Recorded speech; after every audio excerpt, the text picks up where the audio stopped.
Good morning, dear students. Today we are going to deal with the play Pygmalion, Act 3. The act started when Higgins visited his mother, Mrs. Higgins. She felt surprised to see her son as she was expecting some friends in her at home day. She wasn't glad to see him and wanted him to leave, as he always makes her friends offended, not feel good. But he told her that he had a job for her, a phonetic job. Then he told her the truth that he has picked up a girl, a flower girl, to teach her how to speak and how to turn her to look like a lady. He invited her to her at home day. He taught her to speak properly, and she had strict orders as to her behavior. She has to keep to two subjects, the weather and everybody's health, and not to let herself go on things in general. He added that his friend Pickering is in it with him. He has a sort of bet on that. He will pass her off as a duchess in 6 months, and he started it some months ago. Mrs. and Miss Annisford arrived at Mrs. Higgins' house. They were the same ladies Higgins met in Act 1. Higgins recognized Clara, but he didn't remember where. Freddie Annisford, who is the son of Mrs. Annisford and Clara's brother, arrived too. Eliza arrived. She was well dressed, looked beautiful, and left such a remarkable impression that everyone rose when she entered. She came towards Mrs. Higgins to greet her, of course, with a studied grace. She spoke with correctness of pronunciation and great beauty of tone. Mrs. Annisford was sure that she met Eliza before. Clara was talking to Higgins about small talk, which is conversation about subjects that are ordinary or unimportant, special at social occasions. Clara said that she hasn't any small talk, and if only people would be frank and say what they really think. Higgins said that old people are savages. They are supposed to know about culture and to be civilized, but they don't know the deep meanings of what they learn or know.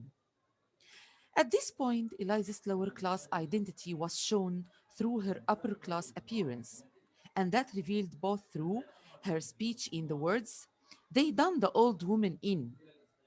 It means someone killed a woman, and the word bloody, and the lack of proper manners in talking about death at a party when she said her aunt died of influenza.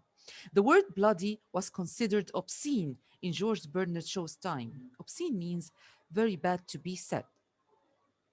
She doesn't yet feed the upper class guests by speaking of inappropriate subjects and unpolished language. So Higgins interrupted her, signaling that it's time to leave, and treated her like a subject rather than a person.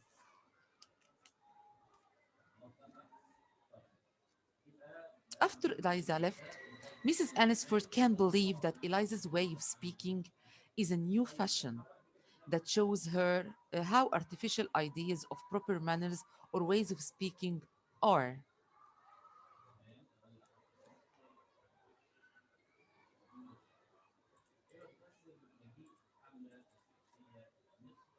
As Clara said to her mother that people will think that they never go anywhere or see anybody if she is so old fashioned.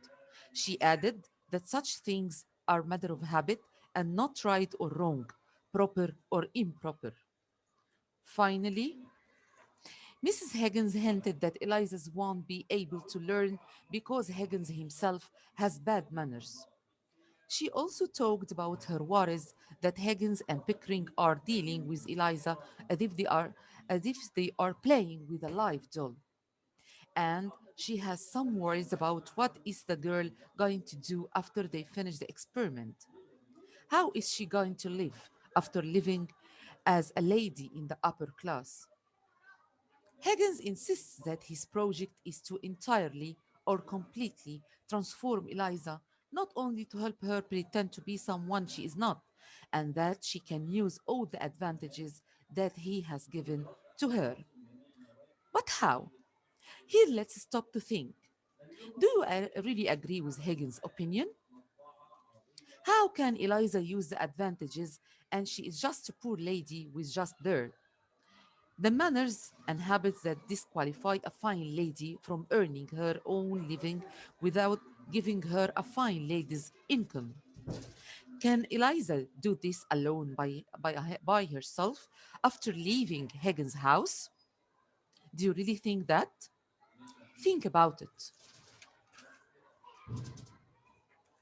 And now we have here some themes like transformation, appearance versus reality, generation gap,